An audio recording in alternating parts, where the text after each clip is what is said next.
Hello, everyone, and welcome back to English with Podcasts, where learning English is simple, calm, and fun. My name is Emma. Hello, Emma, and hello to all our lovely listeners around the world. I am Leo, and we are very happy you are here with us today on our newly renamed journey. Yes, thank you for listening. Whether you are at home, walking outside, or traveling, we are happy to practice English with you. And before we start, we have a small request. If you enjoy this podcast, please like this video and subscribe to English with Podcasts. And don't forget to share it with your friends. Learning English is easier when we learn together. Exactly. Emma, today I feel very calm. How are you feeling today? I feel calm too, Leo, and that is perfect because today's topic is very peaceful. Oh, I like peaceful topics. What are we talking about today? Today we are talking about daily routine in a small town. Daily routine in a small town. That sounds relaxing already. Yes, it really is. Let's imagine a normal day in a small town. Leo, what time do you wake up? In a small town, I wake up early, maybe at 6:30 in the morning. 6:30, that's nice. And what do you hear when you wake up? I hear birds singing outside my window. I do not hear cars or buses. That is very different from a big city. In the city, it is noisy all the time. Yes, in a small town, the morning is quiet and slow. After waking up, what do you do next? First, I wash my face and brush my teeth. Then, I make a cup of tea. Tea in the morning is perfect. Do you drink it fast or slowly? Slowly. In a small town, there is no hurry. That is true.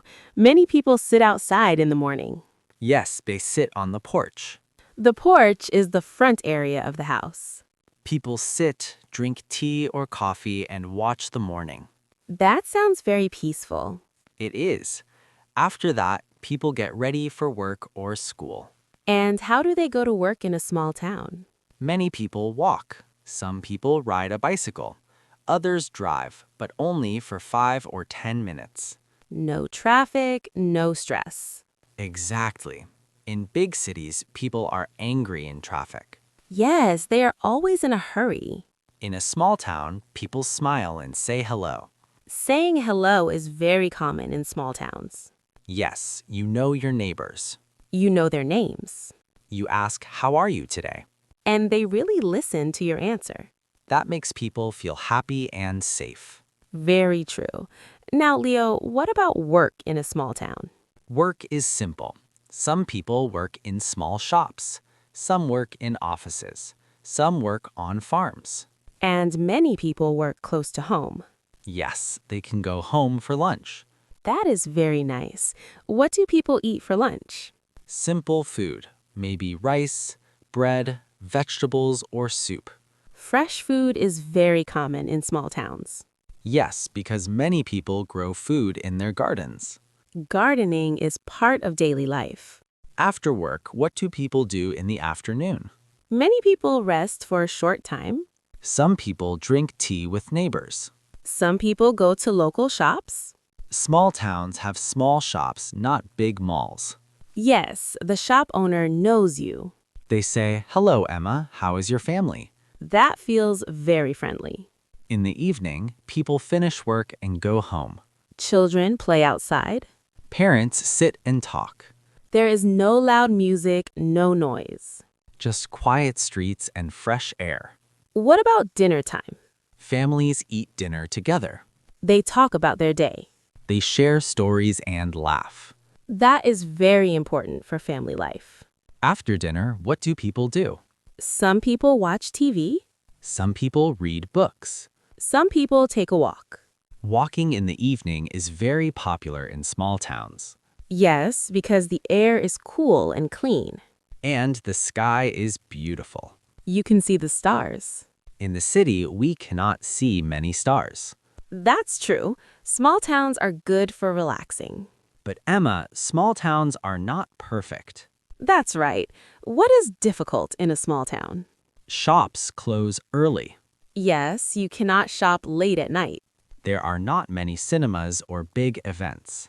Some people feel bored, Yes, especially young people. but some people love the quiet life. It depends on the person.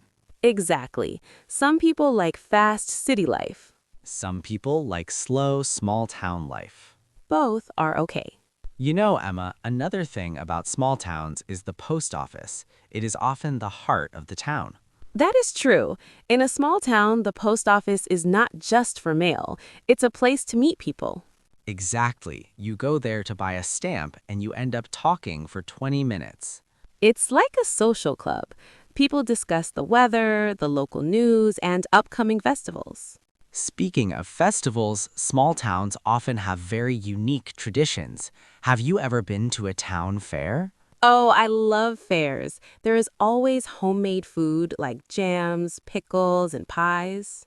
And the competitions. Who has the biggest pumpkin? Who can bake the best apple cake? It creates a great sense of community. Everyone helps each other. If your neighbor's fence is broken, you help them fix it. If someone is sick, you bring them a hot meal. That is called kindness, and it's very strong in these places. It is. But let's look at the vocabulary here. We used the word community. Community means a group of people living in the same place or having a particular characteristic in common. And we mentioned traditions. Traditions are customs or beliefs that are passed down from one generation to another. For our learners, try using these words. You can say, my town has a strong sense of community. Or, we have a tradition of walking in the park every Sunday. Leo, let's talk more about the shops. In a big city, we have supermarkets where we use machines to pay. Yes, the self-checkout. It is very fast, but it is cold. No one talks to you. But in a small town, there's usually a general store.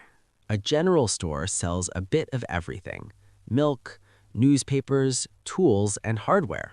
And the shopkeeper usually has a story to tell. They remember what you bought last week. Hello, Leo. Did you enjoy that tea you bought? I have a new flavor you might like. That personal touch makes shopping a pleasure, not a chore. A chore is a routine task, especially a household one, that is often boring or unpleasant. Exactly. Now, what about nature? Small towns are usually surrounded by green fields or forests. Yes, the countryside. Many people choose to live in a small town because they want to be closer to nature. They can go for a hike or a nature walk whenever they want. A hike is a long walk, especially in the country. For us, it is for fun. It is good for the soul. That is another nice word. It means the spiritual or immaterial part of a human being. Being in nature is very calming for the soul. It reduces stress and helps you think clearly. I agree. In the city, the buildings are so tall that you can barely see the horizon. The horizon is the line at which the Earth's surface and the sky appear to meet. In a small town, you can see the sunset every day. The colors are orange, pink, and purple. It is like a painting. Emma, do you think life in a small town is more productive? That is a difficult question. In the city, you do many things quickly, but in a small town, you do things mindfully.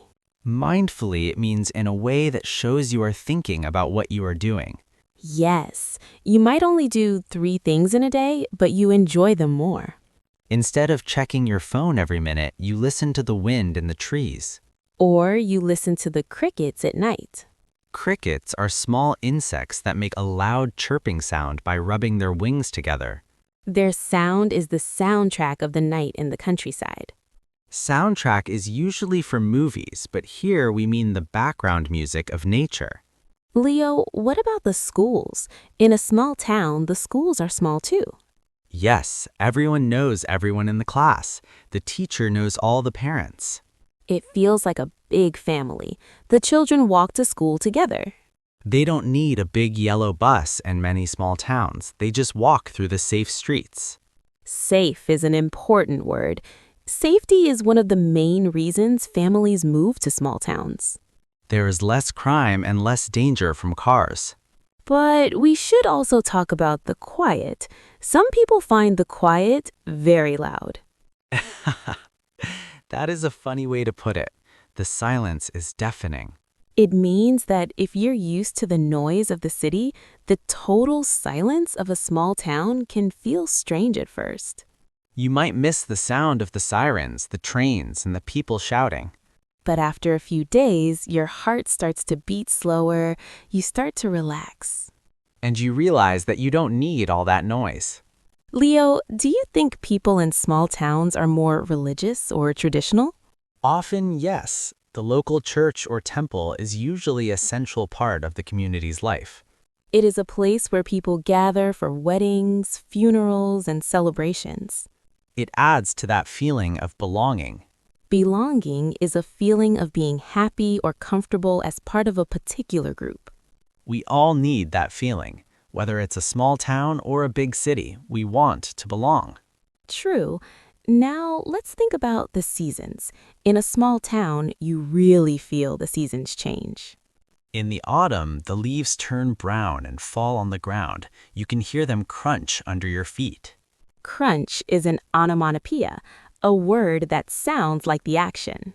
In the winter, the town is covered in white snow. Everything is still and white. And in the spring, the flowers bloom everywhere. To bloom means to produce flowers. The smell of the earth after the rain is amazing in the countryside. We call that smell petrichor. That is a very beautiful and specific English word. Petrichor. Our listeners should write that down. It is the pleasant smell that frequently accompanies the first rain after a long period of warm, dry weather. Small town life allows you to notice these small details. Yes, the details. In the city, we are too busy to notice petrichor or the way the light hits the leaves. But we must be honest, sometimes everyone knows your business in a small town. Oh yes, gossip. Gossip is casual conversation or reports about other people, typically involving details that are not confirmed to be true. If you buy a new car, the whole town knows by evening. If you have a fight with your friend, the lady at the bakery might ask you about it the next morning. Some people hate that. They want privacy. Privacy is the state or condition of being free from being observed or disturbed by other people. In a big city, you are anonymous. Anonymous means a person not identified by name, of unknown name. You can walk down the street and no one knows you. In a small town, that is impossible. So it's a trade-off. You give up privacy for community. A trade-off is a balance achieved between two desirable but incompatible features, a compromise. That's a great word for our learners. Life is a series of trade-offs. I think for me, the trade-off is worth it. I would prefer to have friends who care than to be alone in a crowd. That is a very beautiful thought, Emma. Alone in a crowd is exactly how the city feels sometimes. Let's talk about the pace of life again. We mentioned it is slow. This allows for hobbies. In a small town, people have time for woodworking, knitting, or painting. They don't just consume entertainment, they create it. They play instruments, they sing in choirs. A choir is an organized group of singers, typically one that takes part in church services or performs in public. It is a very social and healthy way to spend an evening. And then there's the local library. Small town libraries are very cozy. Cozy means giving a feeling of comfort, warmth, and relaxation. You can sit in a big armchair and read for hours. No one tells you to leave. It is a place for contemplation. Contemplation is the action of looking thoughtfully at something for a long time. Small towns encourage contemplation. Now, Leo, let's think about the future. Do you think small towns will disappear? No, I think the opposite. Now that people can work from home using the internet, many are leaving the city. They want the quality of life that a small town offers. Quality of life is the standard of health, comfort, and happiness experienced by an individual or group. They want the fresh air for their children and the quiet for their work. So small towns are becoming modern but keeping their old soul. That is the best of both worlds. The best of both worlds is an idiom that means you can enjoy the advantages of two very different situations at the same time. For example, you have a high-tech job, but you live in a low-tech, peaceful village. Exactly. Now let's review some of the vocabulary for our listeners today. We talked about the porch, the general store, and community.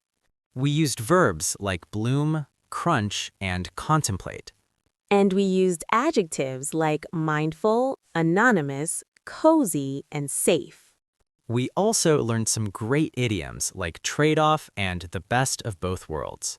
And the very special word, petrichor. I hope our listeners are feeling relaxed after this conversation. I hope so too. Before we finish, let's help them with some more practice. You can try to describe your dream home. Is it a cottage in a small town? A cottage is a small, simple house, typically one near a lake or ocean. Or is it a penthouse in a big city? A penthouse is an apartment on the top floor of a tall building, typically luxuriously fitted and offering fine views. Use these words in your comments. It really helps you remember them. And try to think about your daily routine. Do you rush or do you take it slow? Even if you live in a city, can you find a small town moment in your day? Maybe a quiet coffee in the morning without your phone. Or a walk in a small park? Those moments are very important for your health. Now we have a question for you. If you could move to any small town in the world, where would it be? Why do you like that place? Is it because of the mountains, the sea, the people? Tell us your story in the comments. Writing in English is like building a house, one brick at a time. One word at a time. You are doing a great job, everyone. Keep going. Thank you so much for listening today. We are very proud of your progress. Don't forget to like and subscribe to our new channel named English with Podcasts if you haven't yet. It helps us make more videos for you. And share this with one person who is also learning English. Spread the kindness we talked about today. Take a deep breath, relax, and enjoy your day. Whether you are in a big city or a tiny village, remember to be mindful. See you in the next episode. Bye-bye. Goodbye, everyone. See you soon.